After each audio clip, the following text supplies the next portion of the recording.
Hey guys, this is my recap of episode 2. Uh, it was actually a pretty decent episode. Shows everybody right at the beginning. Shows everybody getting dropped, and then it jumps to Timber. It shows him getting his bear kit, which is his bear spray, his air horn, and maybe his little boomstick, getting all that on, and talks about he wants to be safe. He said that he promised his wife that he was going to come home to her. Tells us how he got his name, Timber. Said his name was Timothy, but he didn't like that, and somebody gave him the nickname Timber when he was cutting timber, and said it just kind of stuck, so he likes it. He shows us some skill in his intro. He does a little quick squirrel cleaning method. Pants and shirts, what we call it. Says he was kind of brought up in one of those like the more extreme prepper environments, which probably be a pretty hectic thing to do every day. I don't know, I've never been in that situation, but I watched it on TV once. But it seems pretty crazy to me. Intense is a better word for it.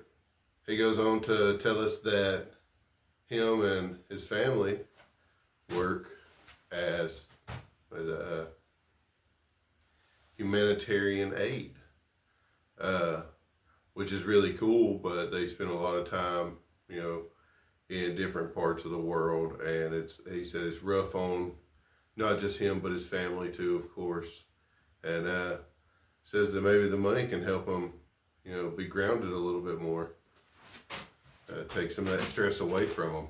He says the money could do a lot for him, but that this would also leave a legacy, for his kids, and to be completely honest with you, I'm sure that they're just glad you're home now. But anyways,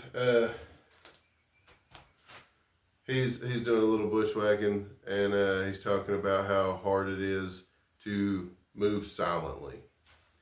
Said that his arrows keep hitting sticks and stuff, little tree limbs, and it makes a lot of noise. Remember when I was out there, especially after a little while, the feathers on my arrows, if they grazed past something and my arrow did this, they would go poof, and it sounded like a bird flying. And but anyways, he talks about that awareness, basically how you have to be hypersensitive to everything around you in order to survive. He's walking down the riverbank and he finds some grizzly bear and some moose tracks. And he talks about how surprised he is at how frequently the animals are moving through there. And but that's a really good sign for him. As he's moving through, he sees a squirrel and takes a shot at it, and he gets it. And if you noticed on his bow, he's got his GoPro mounted to the side of his bow. That's a really good thing for the hunting scenes. I had mine on my wrist, where when I was pulling back, you could kind of see down that line. But I like the one on the bow because it gives you that forward view. That's gonna give a lot of, if he keeps that playing, that's gonna give a lot of good hunting scenes for him. Anyways, he sees the squirrel and he takes a shot at it and nails it. Gets it right off the bat. He says he's gonna not only eat the squirrel, but he's also gonna use most of the squirrel for bait for fishing, which I'm guessing probably the intestines and stuff like that. I would hate to see him waste the heart and the kidneys and liver and all that good nutrient-rich meat. But probably just the intestines. He's going to use that for fishing bait. After he kills the squirrel, He feeds the teeth. He rolls up his sleeve, and he's got this tattoo of like I don't know, some kind of predatory mouth with a smaller animal print inside of it, and he rubs some of the blood on there. It's his own little ritual, I guess.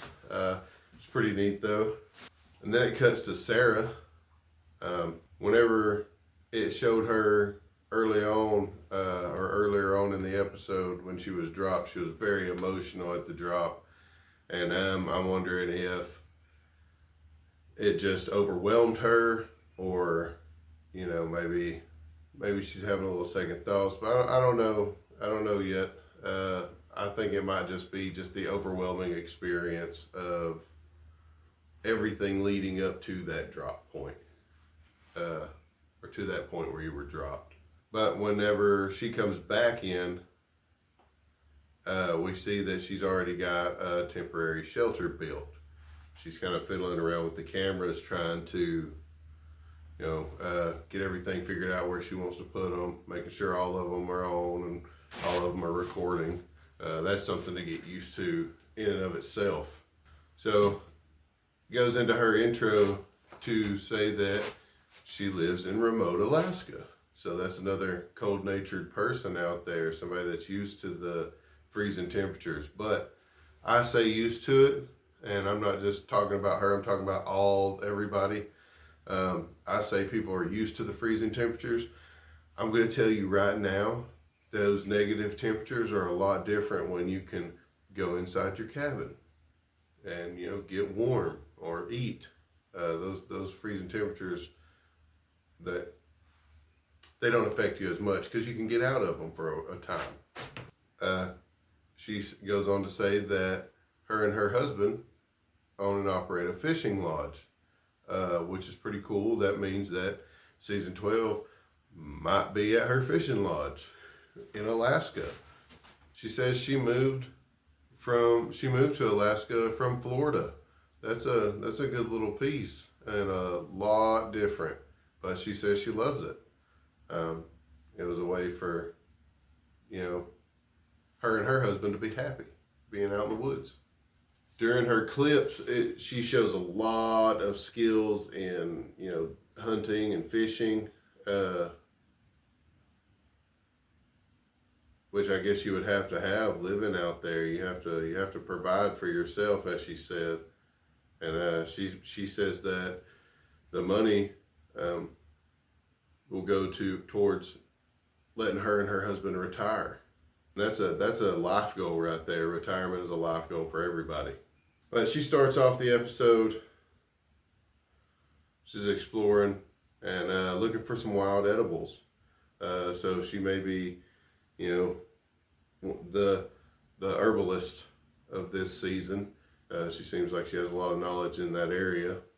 While she was walking, she didn't take her bow. And not to knock anybody, but having a bow is, if you're gonna bring a bow, take it with you. Take it everywhere. I don't care what you're doing, take your bow. I took my bow, even when I went to the bathroom, I took my bow, because you never know what's gonna walk out. And a missed opportunity is a missed opportunity. You know, you can't get those back most of the time. So always, if you're watching and you ever go on the show, always take your bow. Always. But she says that after she lets us know she didn't bring her bow with her, she goes on to say that her main focus is looking for the wild edibles right now, because once the snow falls, you can't find them, which is very accurate. And I mean, that's a good thing. If you're going to gather them up and you're going to store them, maybe dry out the berries, hang the mushrooms, let them dry. That way you have those nutrients later in the game, not just a whole bunch of them early on. So it's something that you can store. So it's always good to gather up what you can. But while she's walking around, she finds a lake. and in that lake is a beaver, but she doesn't have her bow. And she immediately regrets not having her bow because of that beaver. And I know that's got to play a hard part on her. At that moment, I'm sure, you know, one of those kick myself in the ass because I didn't bring it kind of things. But that's why you always carry your bow. It's better to be able to take a shot than not be able to take a shot. So always have your bow. So then we jump to Dusty. Dusty's talking about how easy it would be to get lost out there. And he's right. It is very easy to get lost out there. And especially early on, whenever you're first trying to learn your area, it's easy to get lost out there. One little turnaround and you're out there for hours just wandering. He's saying that he sees a lot of berries and rose hips. Sorry, William, the itchy bum berries. He's talking about his shelter placement and talking about maybe putting it in the wood line a little farther back to cut some of the wind off. And that is a great decision because that wind, especially later on, that wind is just going to cut through there like a knife, freezing cold, and you're going to want something to help kind of block that off.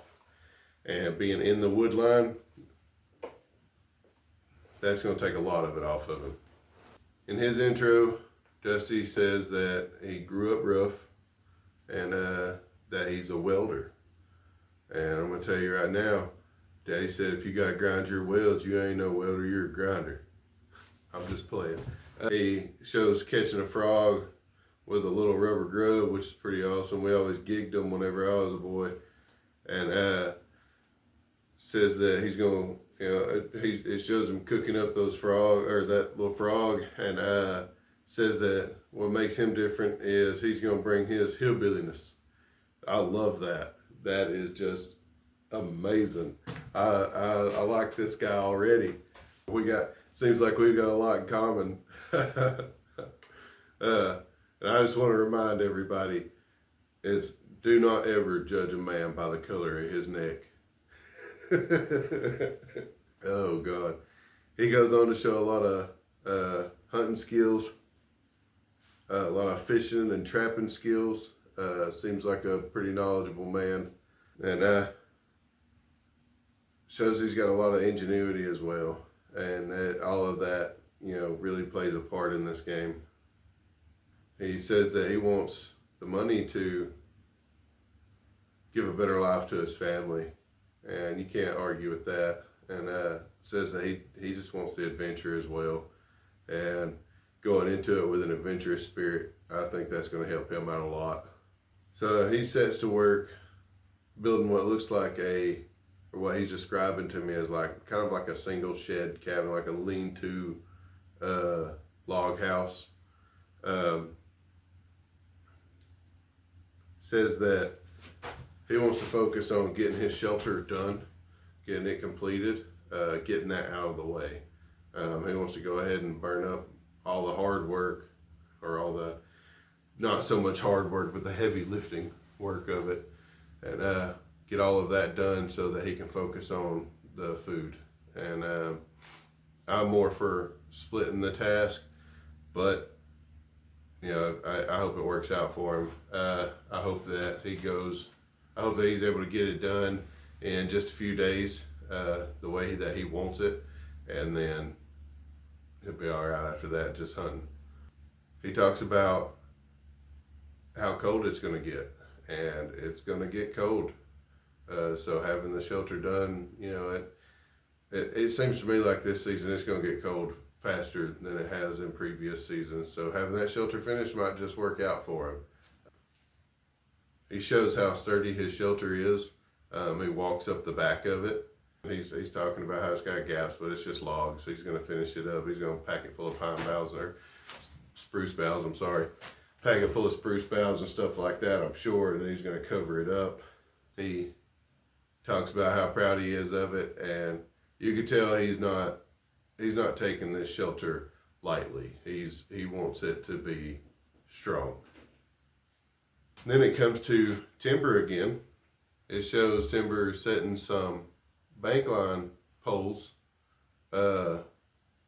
with his squirrel intestines, squirrel guts, whatever. I think it might have been the stomach, I'm not sure. Anyways, shows him setting some baited lines, and the poles that he uses where you shove them in the ground, that's actually a really good technique because it allows it to flex, you know. So the line isn't under constant tension like if it was just tied to a rock or tied to a stump where the fish is pulling it and it's not moving. That pole lets it move a little bit. So as the fish is pulling and moving, it kind of gives it that play. So it's actually a really good technique to keep the line from snapping as easily. After he sets those lines, he starts his temporary shelter. It looks like what he's building is a kind of like plow point shelter. I believe in season 2, Larry lived in a plow point shelter, and he called it his bomb-proof shelter. And those things really are they're a pretty decent way to set up camp. Of course, this is just his temporary shelter, but it's great for the short term. But focusing on the long-term shelter, that's going to be it's going to have to be something a little bit better than that, I believe. He stops working on his shelter for a little while to go check his fishing lines, which when you have fishing lines is something you need to do regularly. It's not like a gill net where it gets hung up in there and it just dies. Fishing line, it's steady pulling, and so stopping frequently to check your fishing lines. Those poles, you can see if there's a fish on them most of the time. But like I say, stopping to check them, that's a wise thing to do. And whenever he stops and checks those lines, there's a nice sized pike on one, and it's a nice pike.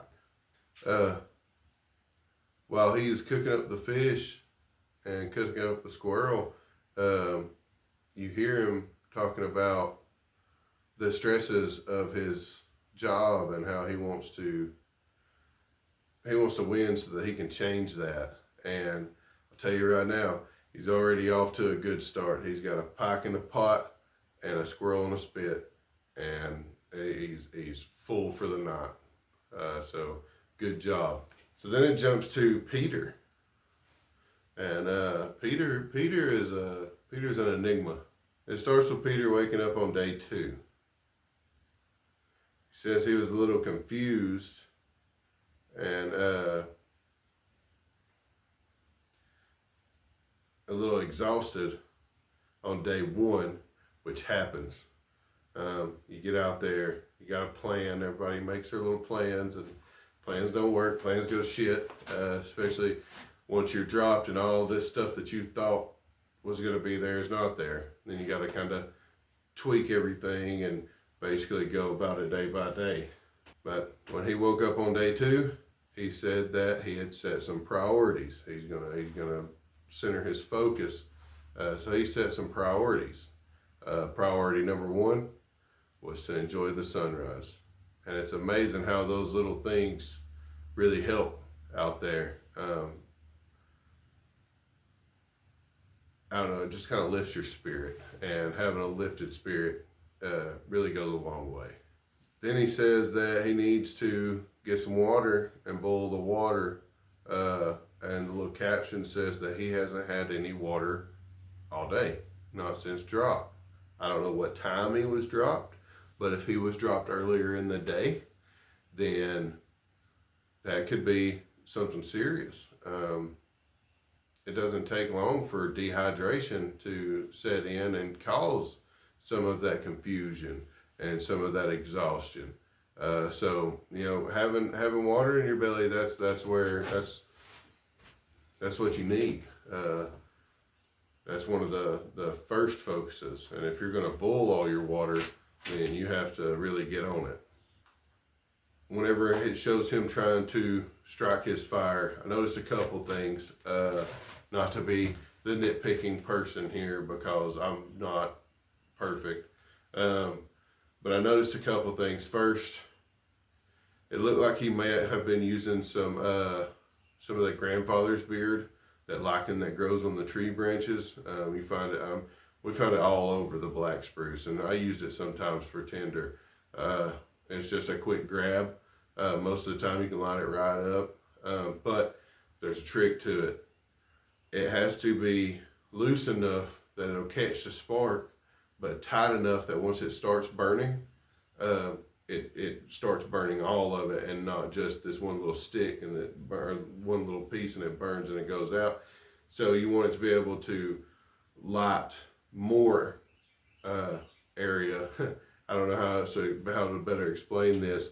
You want it loose enough that it can catch the spark and have some air in it, but tight enough that when it catches a flame, it starts burning more than one spot. If that makes any sense to you. Well, once you get that down, it's great. Sorry, I've been trying to get past being sick. So in his intro, he tells us he's a librarian, which I think is pretty awesome. And he loves the idea of being the keeper of knowledge. And you can tell that he is a very knowledgeable person. I like the way that he says that. And it might give him the upper hand because he's probably already read every survival book there ever is. And he seems like the kind of guy that can retain that knowledge. He shows a lot of bushcraft skills in his intro. He builds a trebuchet.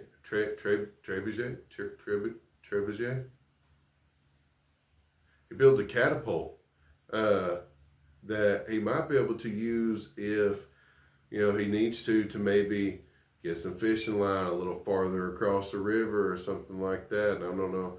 I've never built one, so I don't know exactly how much. I don't know how much goes into building one. I don't know how long it would take, if it would be worth it, but you can only cast so far with a hand line. You could probably use an arrow, but I mean, just for the show, building a trebuchet. He goes on to say that he volunteers with search and rescue. That's awesome and very admirable, but it also puts him out in the wilderness in situations that are not perfect, because you know who gets lost on a bright sunny day? Well, probably a lot of people, but then it starts raining or it starts snowing, and then everything really gets bad. Then search and rescue has to come out and find them. So, he probably spends a great deal of time in not perfect situations. He's a black belt in Brazilian Jiu-Jitsu. So the guy's just kind of a mix of everything. But he's got a lot of skills. And the bushcraft that he shows on his videos is pretty amazing. And he's there to show his children, maybe even inspire them that everything's possible as long as you don't give up. As long as you don't stop, then you can make it through it. He goes on to show us Teapot Pond, which he named for his son because his son has such a great sense of humor, and he wants to rename one of the kettle lakes instead of Kettle, Teapot. So it's Teapot Pond. I thought that was pretty cool. He references his first day again, which it seems like wasn't the best for him. But he references his first day again, and it seems like maybe he had a little bit of drop shock, but I think he's getting over it now. That happens though, especially if you've had nothing to drink. It happens. But he says he wasn't going to drink untreated water, so he has to boil his water. Kind of interested to see what he comes up with to store that boiled water, because nobody just boils it and drinks that and then goes down and gets some more and boils it whenever they get thirsty. No, so I can't wait to see how he does that. He's walking up a game trail and he finds some bear scat, and it's some older bear scat, but it's still bear scat. So we've already seen how high of a concentration there is of predators on these sites, and he talks about finding a good spot for a shelter and saying it's not there, not on that trail. Being on a game trail, you want to be close to the game trails so that you don't have to walk forever to get to where the animals are walking. You want to be close to the game trails, but the best thing you could do is never camp on a game trail, because yes, game animals use those trails, but also animals that hunt game animals use those trails. When he gets back to his camp, it shows he finally gets a little fire going, and which is crazy because I don't think that was his first fire. It shows a circle. It looks like an ash ring where it has already been burnt. So I'm not 1,000,000% sure. Maybe it's just some sand or something where he pushed it out, but it kind of looks like there's already been a fire there. So that might not have been his first fire that he started. But he finally got a fire going. I don't think it was his first one, but who knows? Maybe we'll ask him later. So it cuts back to Dusty again, and Dusty is sitting down enjoying some itchy bum berries, and he decides to collect some. If you notice, his foraging bag is actually his leg gaiter.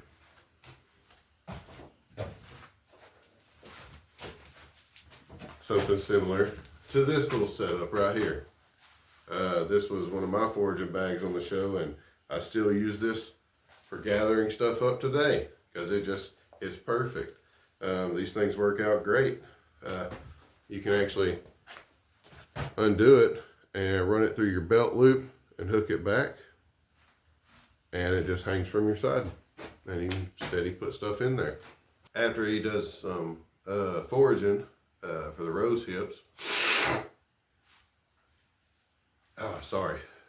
he says that he's a carnivore. He wants some meat. He's a meat eater. So it shows him setting a squirrel pole, and it looks like he sets it in a pretty good position. But then he goes to get some firewood. He leaves his camera focus, and there's a squirrel that runs across the screen. And apparently he saw it too, and he grabbed his bow, and he went and took a shot at it, and he got it, which is awesome. It's good for him.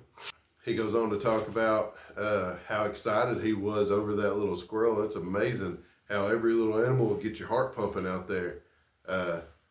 He sits down and he says he knows he shouldn't, but he starts thinking about his daughter, and she's just started squirrel hunting, and so he's raising her right at least. After his little talk, it cuts to Sarah. It shows her she's working on her shelter, and she's trying to find a way to brush her hair. She says this is a short-haired game. And I'm guessing that it would be pretty rough, but I went out there with short hair and didn't have to worry about that. I even cut my beard off most all the way. So I didn't have to worry about anything like that. Shows she is building a wiki up, but she's going to build a debris wiki up. And those are actually really good shelters, really strong, and very, very dense, especially if you're using the debris like that to kind of layer it up. And once the snow falls, it'll have a lot more insulation on it then too.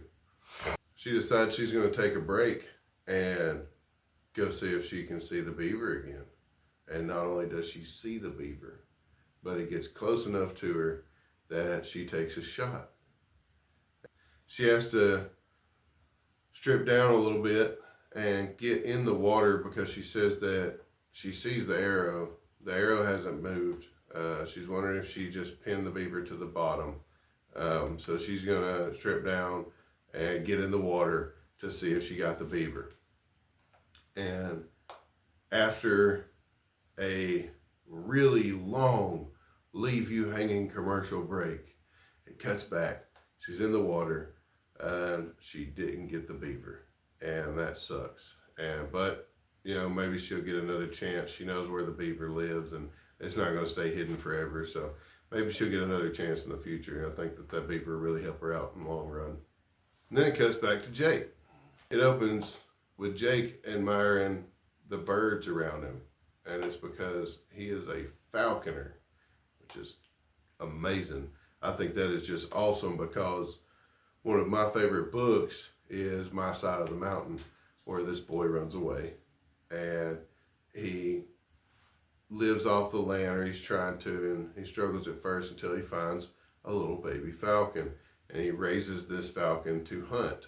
And so they live together, mutual thing, you know. But I always thought that was really awesome. And here this guy he does it in real life, which is crazy.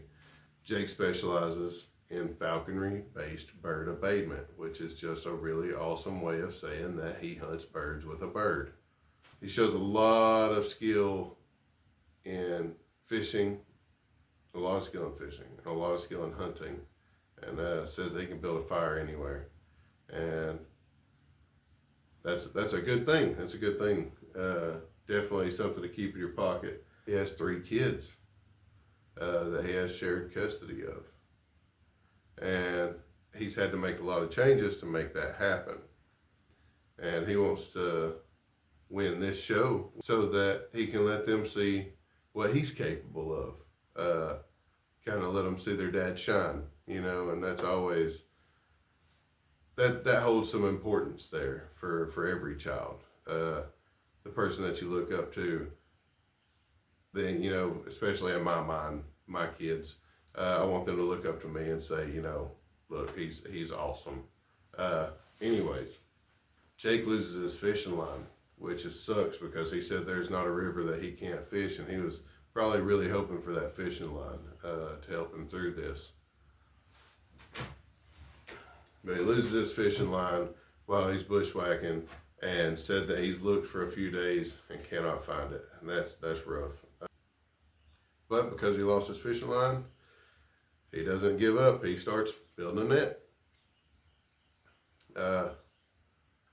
Hopefully that'll work out for him. He sets the net under a log, same as Michaela did.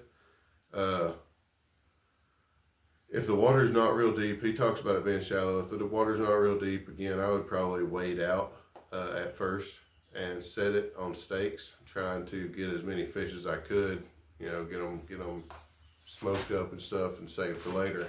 I think you're going to get a lot more than that, than it just hanging loose in shallow water. But I'm interested to see how it works out for him. Hopefully he gets him some fish. Hopefully he finds his fishing line, because, you know, anything's possible. You walk over that one trail that you walked and there's your fishing line. So hopefully he finds his fishing line too. So then it cuts back to Peter again. And after a quick belly shot of Peter, he starts building on his shelter. He said it's going to be a small shelter. And I noticed that he's actually shaving the bark off the logs, which is a good thing. He's gonna build his bed. And I thought he was gonna shave the bark off of all of them and have them smooth, but then he just wound up laying some on there, and then putting the spruce boughs over the top of that, just to give it the spring mattress. He said it's gonna be a small shelter, and kind of like a dome, and I think that's a really neat shelter style, because he's taking sticks and he's shoving them in the ground and he's bending them over as a dome and kind of weaving them together. And he says so himself, the more that you weave together, like, the stronger it's going to be. If you've got this, it's not going to be anywhere near as strong as this, because it's wove together. And so I think it's going to be a pretty sturdy structure. Just like the wiki up, whenever the snow starts to come, it's going to shed that weight, like it said, and pack up snow around it. More insulation for the winter months. Then it comes back to Jake, and Jake built a fire with a bow drill.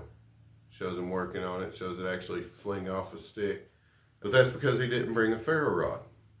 Said that he could build a fire out of more than just a ferro rod, so there was no waste. But after he lost his fishing line, he wished he had a ferro rod instead, because he got a fishing line now, just make it easier. But not having a ferro rod is not really a big deal, as long as he keeps that next fire mentality, which he goes on to do by making charcoal. And I don't mean like a chunk of charcoal. I mean like he's taking little thin pieces of charcoal and he's making it, and then he crushes that up a little bit And he made a tinder box out of birch bark and some, the spruce roots. And he referenced Otzi having one. And if you don't know Otzi the Iceman, you really need to look that up. It's Otzi. It's a crazy story. Anyway, I'm not going to go into that. Look it up. It's one of my favorite stories. One of my favorite. It's not even a story. It's actually a historical fact. So look that up. It's a worst comes to worst. It's a great documentary. But he makes that tinderbox, and he uses his belt buckle, and he says that he's going to use his belt buckle basically as a flint and steel, which means that he's found some high silica rocks, and that's awesome in and of itself, and it makes me want a belt buckle like that. I don't wear belt buckles, but you know what? I could start just because of that scene. That right there, that gave points, for Jake. He gets points from me.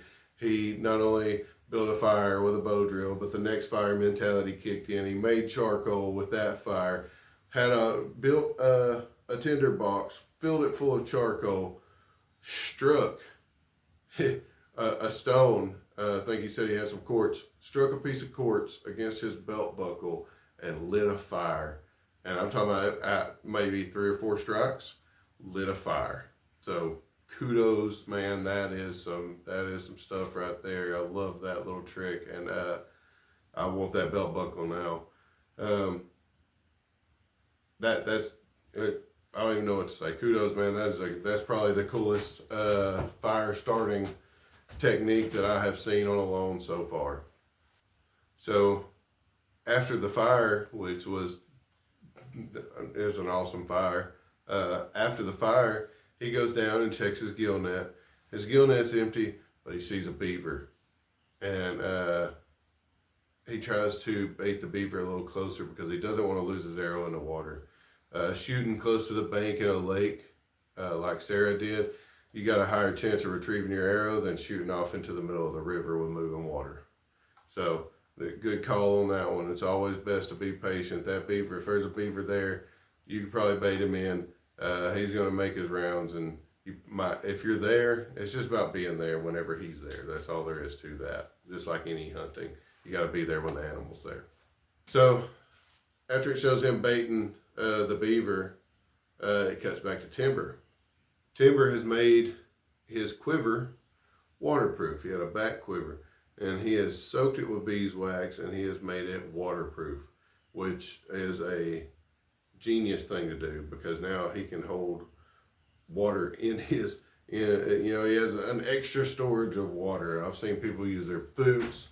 That's an awesome way to do it. But on top of that, on top of having a waterproof quiver and being able to store his boiled water, he goes the next step and builds another quiver for his bow, and he builds it out of his arm guard. And this just shows the ingenuity that this set of people has. They have actually, if he hasn't practiced that before, then he may be a legitimate genius. I would have never thought, and I'm sure that he planned it because the arm guard that he has had holes in it. And and it looked pretty new, so I'm pretty sure that he bought that just for that purpose. Great foresight. He knew that he was going to be using that to store his water, but he still had to have a quiver. He's not going to be in short sleeves long enough to really need, and he looks like he's a pretty proficient archer. He's not really going to need that forearm guard. So he bought one that he could turn into a quiver. So he's walking down the river after that, and finds some old grizzly bear sign, and he finds some fresh moose sign. And it looks like he follows that moose sign into the bush, and he comes out on this little boggy area, or this grassy area, and he sees a moose. And it's laying down, and he actually called that moose up, and it stood up and started coming close to him. And that is some insane luck. just to be able to not only see the moose, but be able to call it closer to you. So he's sitting out there, and it starts to turn away, and he calls it again, and it comes back again, and it starts to turn back towards him again. And he's giving us the yardage, the countdown as it comes closer. 500, 300, no. Yes. And so it builds up. God, it already looks like it's an amazing hunt. And he calls it from 500 yards to maybe 20. It's hard to tell with the GoPro because it's got that little, what is it called, the fish eye or whatever. So it's kind of hard to tell exact yardage with the GoPro because it makes it look a little farther than what it is. But he calls it in that close, and it turns broadside. It's coming in broadside on him. And so he's able to take that shot. And the first shot he takes, it goes right up under, just under. I say right up under, but just under him. And the moose moves forward a little bit, and then it stops. And he's able to take that second shot. And on that second shot, it jars hard right, is what he says. Hard to see it on the camera, but it jars hard right, is what he says. And anybody that's ever been in that situation knows just how frustrating that twig could be. Because you are looking at that animal, you can see the hair on the spot that you want to hit. And even from 20 yards away, you're counting hairs on the spot that you want to hit. And you see all this stuff around you. You see the trees, you see the gap, you find your shooting lane. There's always that one little invisible twig. And sometimes that thing can really get you. So I hit the twig. Doesn't take much to glance an arrow off. So once it hits that twig, that was it. And went hard right, missed the moose. Moose ran off, and I felt bad for the guy really, because that having big game out there means a lot. I mean, having small game out there means a lot, but having big game out there, it almost, I don't want to say it means the win, but it puts you in a pretty good spot, and having it right there, like he said, that was the hunt of the lifetime. And he did everything right. You can't say that he didn't, he did everything right. He didn't jump the gun. He didn't overcall. He didn't try to move closer and scare it off. He did everything right, but shit happens. And it's a terrible thing, but shit happens, It was a great hunt. Probably the clearest view of a shot taken at big game on a lone to date.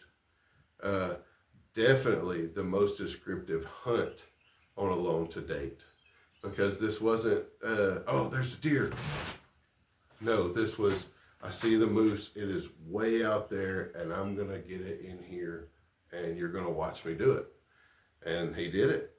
It was like watching one of the old school hunting shows, He did it all. He did everything that he was supposed to do. But when it came down to it, there's that one little twig. And, anxiety probably played a lot in it too. I know he was anxious about that moose. Even though he's really, you could see he was keeping his cool. It was always right there in the back of your mind. And one little shake, if you pluck your string, if you didn't anchor to the same spot. There's so many factors in traditional archery that cause you to miss by this much, and this much at 20 yards is this much, so he did everything right. He did everything he was supposed to, and it's hunting. That's what hunting is. They don't call it killing, they call it hunting. You're out there trying to kill something. Just like fishing. They don't call it catching, they call it fishing. But, for him at this point, that was devastating. And you could see, while he's propped up on the tree, you can see just how tore up he is about it. And, sorry, I hope that moose comes back through. I do. Maybe he didn't scare it off completely. Maybe it'll make a round. It might be, I don't know, it might be a week or two, but maybe it'll come back around. If so, I hope he gets another shot. If not, the moose, take a bear. You know, if you get a chance at it, he doesn't seem like the person that's going to pass up the opportunity at a bear. He's not one of those guys that's going to say, hey, bear, and run it off. He seems like if he can see it coming towards him, he's going to try to take a shot at it. So I hope that happens too. I hope somebody gets a bear this season. If not him, somebody. But like I said, man, did everything you're supposed to. That was probably the best hunt that I've ever seen on a lawn. And it just sucks. That's the way it is, you know. Anybody that's ever missed an animal knows that it just sucks. It just sucks more because of the position that you're in. And I know at that time you were probably beating yourself up about it. Hopefully not now, but at that time you were probably beating yourself up about it. But there's nothing better you could have done. Nothing better anybody could have done. That was like the perfect hunt, you know. Just shit happens. Don't forget to like and subscribe. That way you can catch the next recap for the next episode. It's going to be a pretty crazy one. Looks like we might have a medical pool. Either that or a tap out. Seen somebody vomit. That may be just a whole bunch of lingonberries though. Have some interviews coming up hopefully soon. So you don't want to miss that. Till then, we'll see you guys later.